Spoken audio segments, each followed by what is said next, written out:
우리가 오늘 읽은 본문의 말씀 중심으로 이 12를 내보내시며 라는 제목으로 말씀의 은혜를 함께 나누겠습니다. 마태복음 5장부터 7장까지 이르는 예수님의 설교를 우리는 산상수훈이라 이렇게 부릅니다. 산에서 전해주신 말씀이다. 그래서 산상수훈이죠. 그렇게 부르는 이유가 마태복음 5장 1절 때문입니다. 여기 보면 예수께서 무리를 보시고 산에 올라가 앉으시니 제자들이 나온지라 입을 열어 가르쳐 이르시되, 산에 오르심으로 예수님의 이 산상설교가 시작이 됩니다. 그리고 7장까지 이 설교가 끝이 나고 8장 1절을 보시면 예수께서 산에서 내려오시니 수많은 무리가 따르니라. 산에서 내려오심으로 이 말씀이 마무리가 되는 것입니다. 그래서 이 예수님의 설교를 특별히 산상수훈, 산상설교 그렇게 부르는 것입니다. 근데 똑같은 산상설교인데 누가복음은 조금 다르게 봅니다. 누가복음 6장 17절 말씀을 우리 이 시간에 같이 한번 읽겠습니다. 시작. 예수께서 그들과 함께 내려오사 평지에 서시니 그 제자의 많은 무리와 예수의 말씀도 듣고 병 고침을 받으려고 유대 사방과 예루살렘과 두로와 시돈의 해안으로부터 온 많은 백성도 있더라. 평지에 서셨다 그랬어요. 그리고 이어지는 20절부터 6장 끝까지가 누가복음판 산상설교입니다. 같은 설교예요. 동일한 말씀인데 마태복음의 관점으로는 산 위에서 주신 말씀이에요. 근데 누가복음의 관점으로는 평지에서 주신 말씀이에요. 왜 이런 차이가 있느냐? 실제 현장을 한번 가보면 예수님께서 말씀을 전한 이곳이 그렇게 높은 산이 아닙니다. 그러니까 나지막한 언덕입니다. 산에서 보면 오히려 평지와도 같습니다. 그래서 누가는 평지라고 본 것입니다. 근데 왜 마태는 굳이 산으로 올라가시고 산에서 내려오시고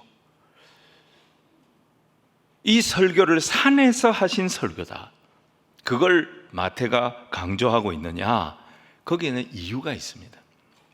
우리가 잘 아는 대로 마태복음은 유대인들에게 예수 그리스도가 어떤 분이신지 소개하기 위해서 쓰여진 복음서입니다. 그래서 구약에 나오는 선지자들의 예언, 구약에 나오는 여러 이 말씀들과 예수님이 어떻게 연결이 되는가, 이걸 마태는 계속해서 설명을 합니다. 구약 성경에서 산에 오른다는 것은 아주 특별한 의미가 있습니다. 모세는 출애굽한 이스라엘 백성들을 데리고 홍해를 건넜습니다. 그리고 시내산에 갑니다. 모세는 그 시내산에 올라가서 하나님께로부터 율법의 말씀을 받게 됩니다. 그리고 그 시내산 밑에 진을 치고 있던 이스라엘 백성들에게 돌아와서 말씀을 선포했던 것입니다. 자, 출애굽기 19장 1절로 3절 말씀 우리 같이 한번 읽겠습니다. 시작. 이스라엘 자손이 애굽 땅을 떠난 지 3개월이 되던 날 그들이 시내 광야에 이르니라. 그들이 르비딤을 떠나 시내 광야에 이르러 그 광야에 장막을 치되 이스라엘이 거기 산 앞에 장막을 치니라. 모세가 하나님 앞에 올라가니 여호와께서 산에서 그를 불러 말씀하시되, 너는 이같이 야곱의 집에 말하고 이스라엘 자손들에게 말하라.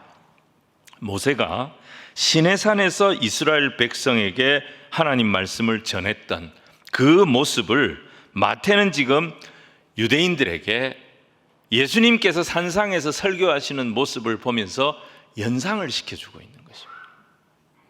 구약을 대표하는 인물인 모세가 산에서 율법을 선포했던 것처럼 구약 율법의 성취자로 오신 예수님도 산에서 천국 복음을 전파하셨다. 이 모습을 통해서 구약의 모세가 전한 율법의 완성자로 이 땅에 오신 구원자 메시아가 바로 우리 예수님이시다. 이 모습을 강조하고 싶었던 것입니다. 근데 마태는 산에서 말씀을 전하시는 예수님의 모습만 말한 것이 아니라 모세가 시내산에서 받았던 말씀의 내용도 예수님과 연결되어 있다, 이걸 가르칩니다. 그 내용이 뭐냐? 자, 출애굽기 19장 5절로 6절 말씀 우리 같이 한번 읽겠습니다. 시작. 너희가 내 말을 잘 듣고 내 언약을 지키면 너희는 모든 민족 중에서 내 소유가 되겠고 너희가 내게 대하여 제사장 나라가 되며 거룩한 백성이 되리라. 너는 이 말을 이스라엘 자손에게 전할지니라. 내 소유가 되겠고, 거룩한 부르심입니다. 두 번째는 제사장 나라가 되며 사명을 주시겠다는 것입니다. 거룩한 백성이 되리라. 구별된 공동체, 예배자의 삶을 말하는 것입니다. 어떻게 보면 이 세 가지가 성도의 삶을 설명하는 핵심 단어들입니다. 근데 이스라엘 백성들은 어디에 머물러 있었느냐? 이 첫 번째 단계에 그냥 머물러 있었던 것입니다. 우리는 택함받은 백성이다, 우린 선민이다, 이걸 자랑하면서 그들을 향한 부르심의 소망이 무엇이고 하나님께서 그들을 부르신 사명이 무엇이고 하나님의 계획이 무엇인지 거기까지 나가지를 못했던 것입니다. 사실 우리 같은 부족하고 자격 없는 자들을 불러주신 은혜만 해도 감사한 것입니다. 근데 오늘 우리는 이 부르심의 자리, 주께서 우리를 불러주신 그 자리에 머물러 있으면 안 됩니다. 나를 부르신 그 부르심의 사명을 볼 줄 알아야 합니다. 그래서 우리가 살아가는 모든 삶의 자리를 주님을 예배하는 거룩한 하나님의 나라로 변화시키는 주의 거룩한 백성들이 되기를 원하시는 것입니다. 여러분, 이게 뭐냐? 제자의 사명이고 제자의 길이라는 것입니다. 이 사명을 감당하기 위해서 오늘 본문에 예수님은 제자들을 부르셨고 제자들을 보내십니다. 제자들을 보내시면서 당부의 말씀을 주십니다. 주님이 오늘 제자들에게 주셨던 이 당부의 말씀이 오늘 우리에게도 적용되는 그런 말씀 되기를 주님 이름으로 축원을 드립니다. 그 첫 번째가 뭐냐면 사명의식을 가지라는 거예요. 자, 우리 1절 말씀을 같이 한번 읽겠습니다. 시작. 예수께서 그의 12제자를 부르사 더러운 귀신을 쫓아내며 모든 병과 모든 약한 것을 고치는 권능을 주시니라. 여기 부르사라고 했습니다. 마치 모세를 통해서 하나님은 이스라엘 백성들을 애굽 땅 종되었던 곳에서 불러내셨습니다. 그리고 자기 소유로 삼으십니다. 자기 소유로 삼으시면서 하나님 어떻게 하십니까? 광야를 이겨내고 홍해를 이겨내는 그런 권세를 주셨습니다. 그랬던 것처럼 예수님은 지금 제자들을 부르십니다. 그들에게 뭘 주십니까? 세상을 이길, 마귀를 쫓고 병의 모든 약함을 이길 권능을 주셨다 그랬습니다. 자, 5절 말씀을 보시면 예수께서 이 12를 보내시며 명하여 이르시되 이방인의 길로도 가지 말고 사마리아인의 고을에도 들어가지 말고 그랬습니다. 권능을 받은 그 제자들을 어떻게 하시느냐? 다시 보내시는 것을 보게 됩니다. 사명을 주셔서 보내시는 것을 보게 됩니다. 그래서 이 제자들을 호칭하는 이 호칭이 1절과 2절에 보면 왔다 갔다 하는 것을 보게 됩니다. 1절에서는 뭐라고 불렀어요? 제자라고 부릅니다. 제자가 뭐 하는 사람입니까? 배우는 사람이에요. 훈련받는 사람이라는 뜻입니다. 근데 2절에 가면 이들을 부르는 호칭이 똑같은 사람인데 바뀝니다. 12 사도의 이름은 이러하니 이렇게 되어 있습니다. 제자는 훈련받는 자라는 뜻이고 사도는 뭡니까? 보냄받은 자라는 뜻입니다. 합치면 어떻게 되느냐? 보냄을 받기 위해서 훈련받는 자를 말하는 거예요. 부르심과 보내심은 따로따로가 아니에요. 제자와 사도는 다른 사람이 아니에요. 제자가 사도가 될 것이고 사도가 될 사람들을 제자로 부르셨다는 것입니다. 목표는 사명을 위하여 보냄받는 것입니다. 그것을 위해서 제자로 불러내셨다는 것이죠. 그리고 오늘 분명한 것이 뭐냐면 하나님 우리를 부르실 때 이미 엄청난 은혜를 주셨습니다. 우리는 주님 앞에 나올 수도 없고 주님 앞에 설 수도 없는 그런 죄인들입니다. 근데 먼저 우리에게 십자가와 부활이라는 주님 앞에 설 수 있는, 내 죄 문제가 다 정리되는 그런 긍휼을, 그런 사랑을 우리에게 이미 주셨습니다. 하나님 자신을, 예수님 자신을 우리에게 주신 것입니다. 그뿐이 아닙니다. 믿음의 백성으로 이 세상을 살아갈 수 있는 모든 복을 더하여 주셨습니다. 하나님, 우리 대한민국에, 하나님, 우리 한국 교회에 엄청난 복을 더하여 주셨습니다.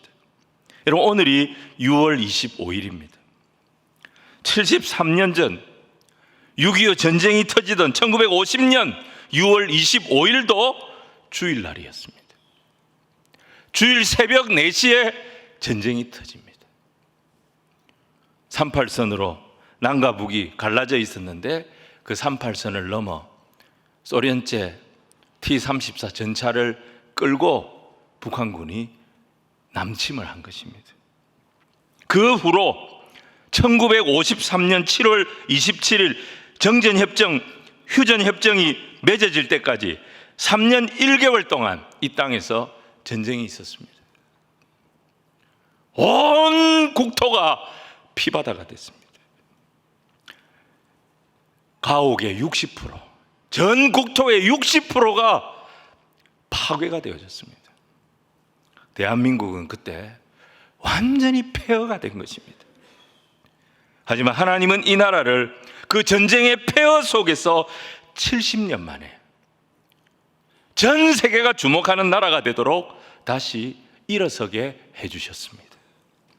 사상 유례가 없는 많은 복을 주셨습니다. 엄청난 물질적인 복을 허락해 주셨습니다. 교회도 세계 선교 역사에 유례가 없을 정도로 큰 성장과 부흥을 허락해 주셨습니다. 모든 것이 기적 같은 일입니다. 어떻게 우리나라가, 어떻게 우리 교회가 이렇게 될 수 있었을까? 아무리 생각해도 이거는 하나님의 은혜고 세계사에 없는 특별한 축복입니다. 사랑하는 여러분, 우리가 정말 이런 큰 은혜를 생각한다면 지금 우리는 이 하나님이 주신 이 엄청난 은혜를 어떻게 사용하고 있는지를 볼 줄 알아야 합니다.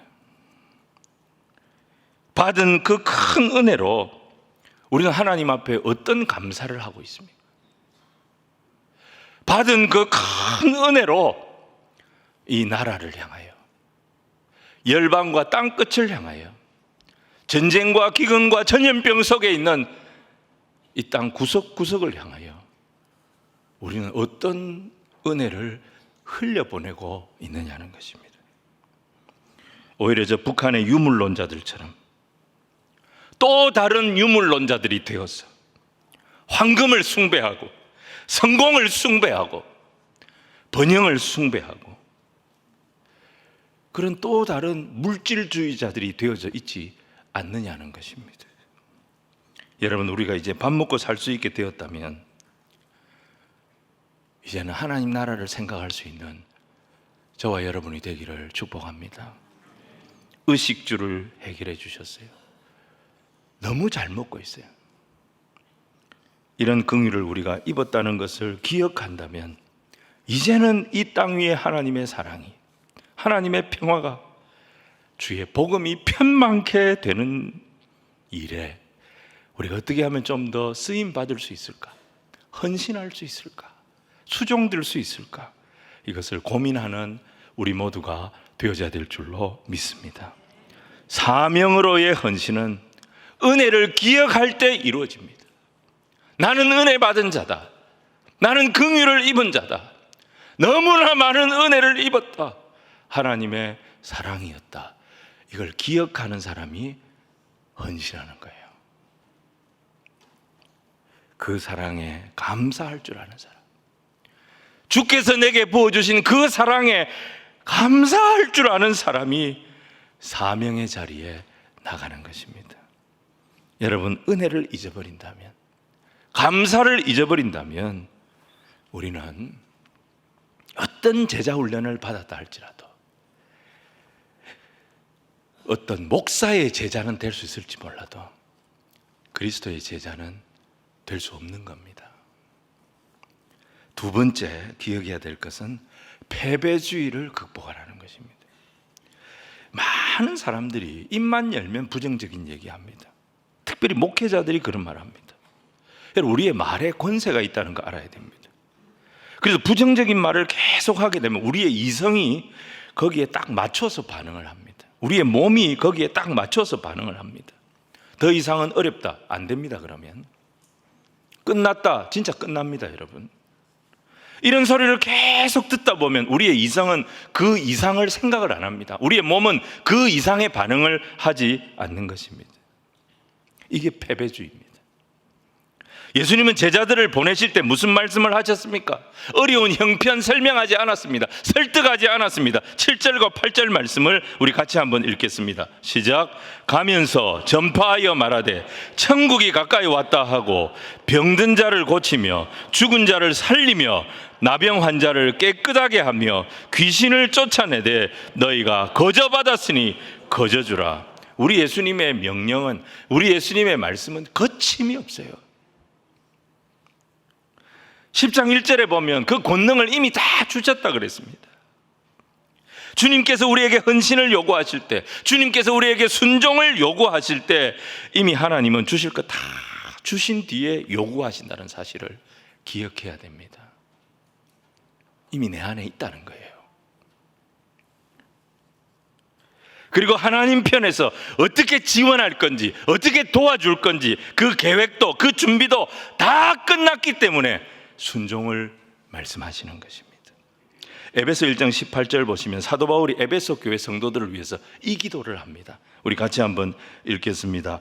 18절 19절 같이 읽습니다. 시작. 너희 마음에 눈을 밝히사 그의 부르심의 소망이 무엇이며 성도 안에서 그 기업의 영광의 풍성함이 무엇이며 그의 힘의 위력으로 역사하심을 따라 믿는 우리에게 베푸신 능력의 지극히 크심이 어떠한 것을 너희로 알게 하시기를 구하노라. 우리 안에 이미 엄청난 능력이 있다는 거예요. 에베소 교회 성도들 안에 이미 엄청난 권세를 하나님께서 주셨는데 하나님 이들의 눈이 밝아져서 하나님이 주신 그 기업의 영광이, 그 능력의 지극히 크심이 어떠한 것인지를 이들이 알게 하여 주시옵소서. 이게 바울의 기도였다는 것입니다. 10년 전입니다. 정확하게 10년 전에 어느 이제 우리나라에서 하는 동요제에 소개된 동시가 있어요. 부산의 부전초등학교 1학년 어린이가 쓴 8살의 꿈이라고 하는 동시가 있습니다. 내용은 이렇습니다. 이 아이가 이 동시를 쓰고 이걸 집 방문 앞에 딱 붙여놨어요. 엄마 보라고. 무슨 시냐? 이렇게 돼 있어요. 나는 영훈초등학교를 나와서, 국제중학교를 나와서, 민사고를 나와서 하버드대를 갈 거다. 그래서 나는 내가 하고 싶은, 정말 내가 하고 싶은 미용사가 될 거다. 앞부분은 뭐예요? 누구의 꿈이에요? 엄마의 꿈이에요. 너 이렇게 해야 돼. 너 이 학교 가야 돼. 너 명문학교 가야 돼. 너 이런 직업 가져야 돼. 그래야 세상 사람들이 너를 무시 안 해. 그래야 네가 이 세상에서 큰 소리 치면서 살 수 있어. 이건 엄마의 꿈입니다. 어른들의 꿈입니다. 이 8살짜리 아이가, 부산에 사는 아이가 저 서울에 있는 영훈초등학교를 어떻게 알았어요? 엄마가 가르쳐 준 거예요. 근데 생각해보면 대단하죠. 근데 이렇게 해낼 수 있는 사람이 대한민국에 몇 명이나 있겠습니까? 이런 초등학교 나와서, 이런 중학교 나와서, 이런 고등학교 나와서 저 미국의 하버드 대학까지 간 사람이 몇 명이나 있겠어요? 우리 교회 수천 명 성도들이 있는데 하버드 대 나온 분이 있는지 모르겠어요. 이런 사람은 거의 없습니다. 근데 이 어린이는 마지막에 모든 것을 다 뒤집어 버리는 거예요. 엄마의 꿈, 엄마의 꿈, 엄마의 꿈, 엄마의 꿈. 좋아요. 내가 한번 해볼게요. 근데 나는 내가 하고 싶은 거 할 거예요. 자기가 하고 싶은 거, 내가 할 수 있는 내 꿈을 찾아 살 거예요. 이게 이 동시에 결론인 거예요. 여러분, 이 어마어마한 스펙들 다 갖춰지고 구비가 되어져야 네가 이 세상에서 건강하게 살 수 있고 힘있게 살 수 있다라고 계속 말하는 게 누구겠어요? 사탄인 거예요. 근데 성경은 이렇게 얘기 안 합니다. 사도 바울이 뭐라고 그랬습니까? 내게 능력 주시는 자 안에서 내가 모든 것을 할 수 있느니라. 우리가 알아야 할 것이 뭐냐? 우리를 주님께서 부르실 때 이미 은혜 주셨어요. 우리를 이미 부르실 때 우리에게 능력 주시고 권세를 주셨음을 믿으시기를 바랍니다. 나를 통해 일하실 하나님의 모든 결심과 준비가 다 이루어진 뒤에 우리를 부르셨다는 것을 기억하시기 바랍니다. 피하지 마세요. 주저주저 하지 마세요. 할 수 있는 것부터, 할 수 있는 것부터 하나씩 하나씩 감당해 나갈 때 감추어져 있던 내 안에 있는 하나님의 능력, 하나님의 은사들이 하나하나 드러나도록 인도해 주실 줄로 믿습니다.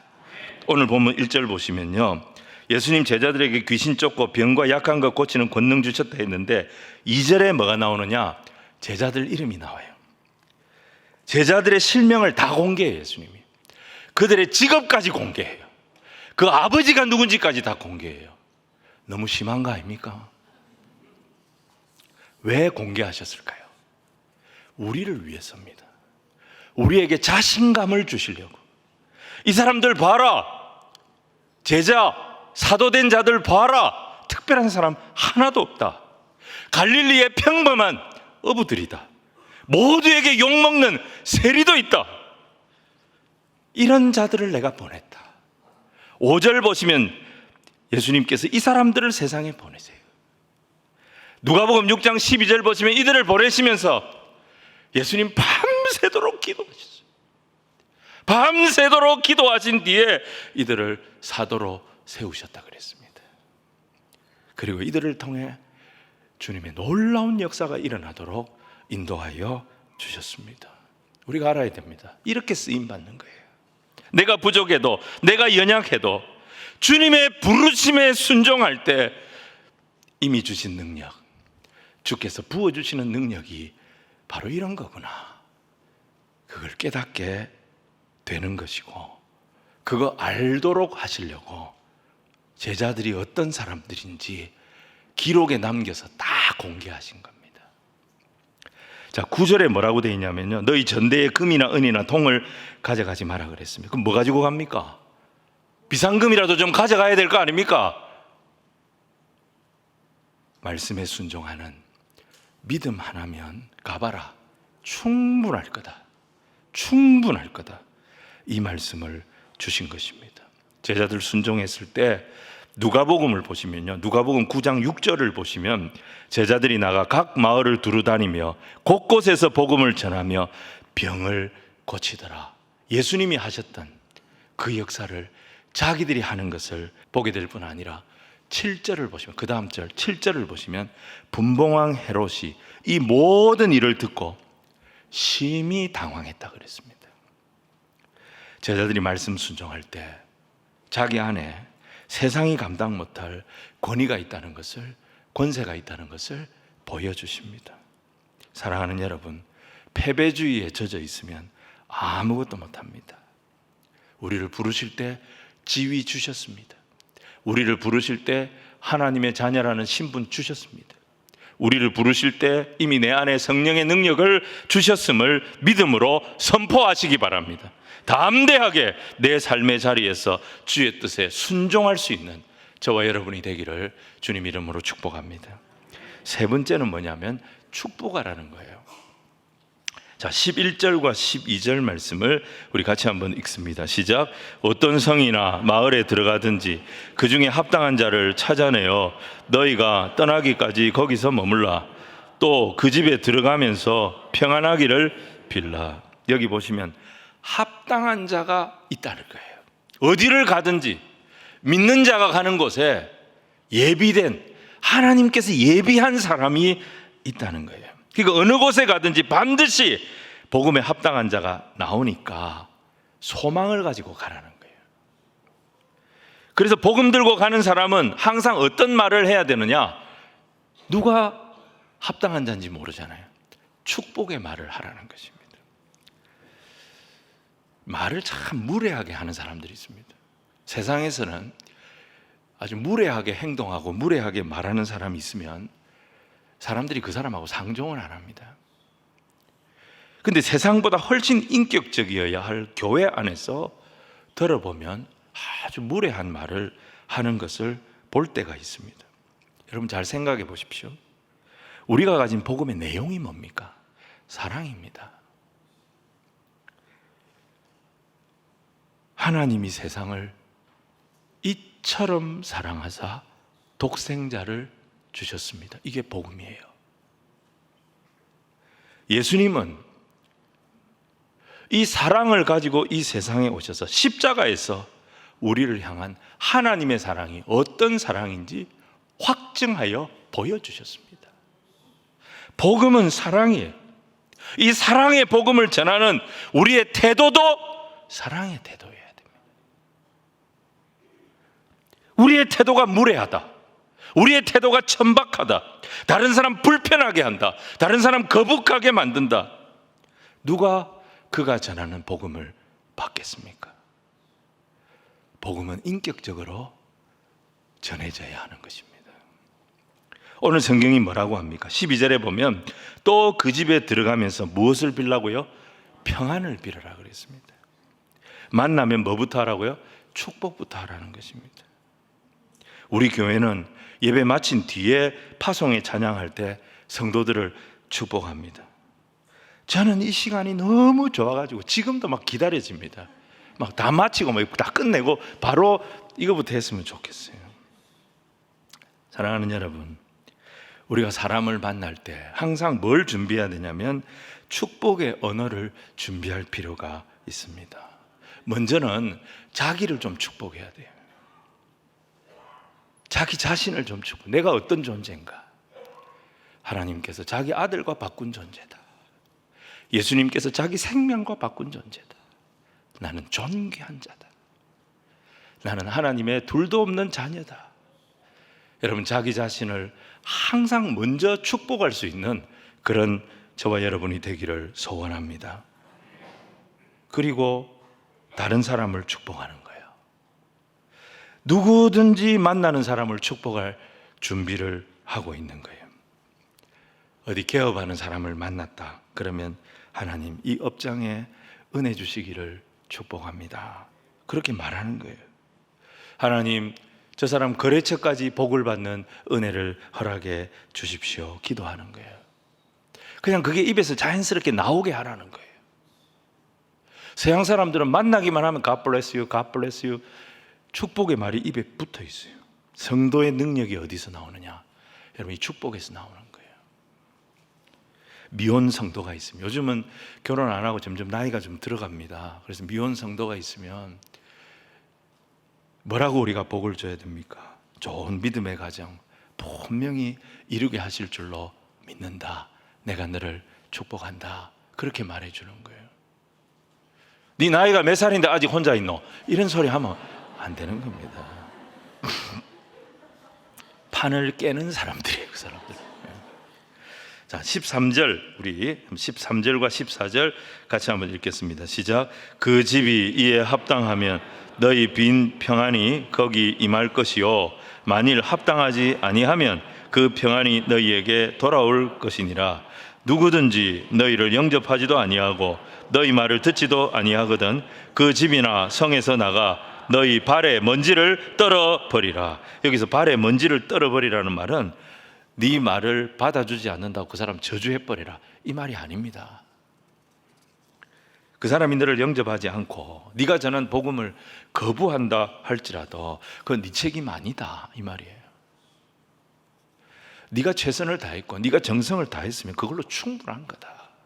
그 다음은 역사를 이루시는 분은 하나님이시라는 것을 기억해라, 그 말입니다. 발에 먼지를 떨어버리라는 말은 그러니까 상처받지 말라는 말이에요.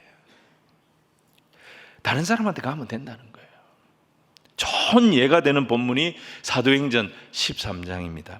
사도 바울이 1차 전도 여행을 시작할 때입니다. 바울과 바나바가 구브로라고 하는 섬에서 나와가지고 비시디아 안디옥에 들어갑니다. 거기서 안식일에 유대인의 한 회당에서 말씀을 바울이 전했습니다. 근데 그 말씀이 너무 좋았어요. 그래서 회당에 있던 회당장과 사람들이 다음 안식일에도 한 번 더 전해달라고 부탁을 하게 됩니다. 많은 사람들이 그 다음 안식일에 모였습니다. 자, 44절로 46절 말씀을 우리 같이 한번 읽겠습니다. 시작. 그 다음 안식일에는 온 시민이 거의 다 하나님의 말씀을 듣고자 하여 모이니 유대인들이 그 무리를 보고 시기가 가득하여 바울이 말한 것을 반박하고 비방하거늘 바울과 바나바가 담대히 말하여 이르되 하나님의 말씀을 마땅히 먼저 너희에게 전할 것이로되 너희가 그것을 버리고 영생 얻기에 합당하지 않은 자로 자처하기로 우리가 이방인에게로 향하노라. 여기 뭐라 그랬습니까? 합당하지 않은 자라는 표현이 나와요. 합당한 자가 있다면 합당하지 않은 자도 얼마든지 있을 수 있다는 것을 알아야 합니다. 그래서 이들은 복음에 합당하지 않은 자들이 반박을 했기로서니, 자기들을 비방을 했기로서니 이 사도들은 뭐예요? 상처받지 않았던 것입니다. 유대인 여러분들에게 복음을 먼저 전해야 될 사명이 우리에게 있어요. 그런데 여러분들이 이 복음을 받지 않으면 할 수 없죠. 그러면 우리는 이제 이방인에게로 가겠습니다. 그러고 떠난 겁니다. 51절 52절 같이 읽겠습니다. 시작. 두 사람이 그들을 향하여 발에 티끌을 떨어버리고 이고니온으로 가거늘 제자들은 기쁨과 성령이 충만하니라. 이 사람들 상처받지 않았어요. 공격당했지만, 비방당했지만 상처받지 않았어요. 예수님께서 하신 말씀 그대로 합니다. 발에 티끌을 떨어버립니다. 비방이 있었지만, 반대가 있었지만, 그래서 이루어지는 일이 아무것도 없었지만 오히려 뭐요? 감사합니다, 주님. 이제 저희를 향하신 주님의 뜻을 더 정확히 알게 되어졌습니다. 이제 유대인이 아니라 저희는 이방의 빛이 되겠습니다. 이방인들에게 복음 전하고 이방인들에게 이 복을 흘려주는 사명을 감당하겠습니다. 새로운 기쁨과 성령의 충만함으로 이고니온을 향해 이동했다는 것입니다. 사람들이 내 마음 몰라준다고 해도 그 사람 저주할 필요 없어요. 나를 힘들게 한다 할지라도 여러분 상처받을 필요가 없습니다. 오히려 찬송하며 새로운 하나님의 섭리를 향하여 당당하게 출발할 수 있는, 그게 바로 제자의 삶이라는 것입니다. 15절 말씀 우리 같이 읽겠습니다. 시작. 내가 진실로 너희에게 이르노니 심판날에 소돔과 고모라 땅이 그 성보다 견디기 쉬우리라. 예수님이 저주하시는 말씀 아니에요, 이 말씀이. 복음을 거부하고 복음을 비방하면 물론 심판을 피하기 힘들 겁니다. 하지만 복음을 비방하는 자, 복음을 거부하는 자를 향하여 우리 성도들이 가질 마음이 뭐냐면, 너 그러다가 저주받을 거야, 그 마음이 아니고 아브라함의 마음을 가져야 한다는 것입니다. 아브라함이 어떤 마음을 가졌어요? 심판을 받을 소돔과 고모라를 위해서 아브라함은 기도했습니다. 하나님, 저곳에 하나님 택한 자들 50명 있으면 어쩌랍니까? 40명 있으면 어쩌랍니까? 30명 있으면 어쩌랍니까? 20명, 10명 있으면 어쩌실랍니까? 하나님, 저들을 기억하여 주십시오.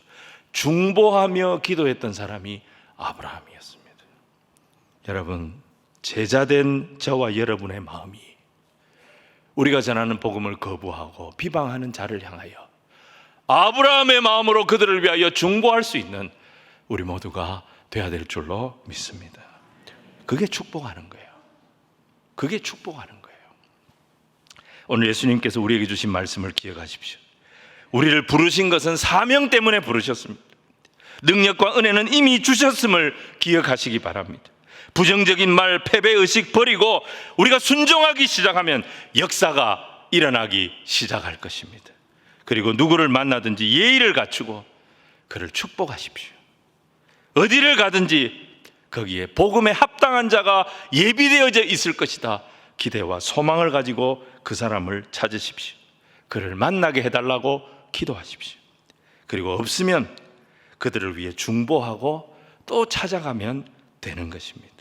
그래서 우리에게는 실패라는 게 없어요. 하나님의 섭리, 하나님의 뜻을 찾아가는 과정만, 그 과정만 우리에게 있을 뿐인 것입니다. 그래서 우리가 주님의 뜻을 알게 되어졌을 때 그 자리에서 주님 인정하고 기대하고 찬양하고 기뻐하며 주님 주신 삶의 자리를 지켜나가는 것이 바로 우리 신자의 삶의 모습이라는 것입니다. 얼마나 당당합니까? 얼마나 멋있습니까? 얼마나 기대가 됩니까? 얼마나 소망이 있습니까? 여러분, 이런 제자의 삶을 이 어둡고 힘든 시대에 온전히 살아내는 저와 여러분이 되기를 주님 이름으로 축원을 드립니다.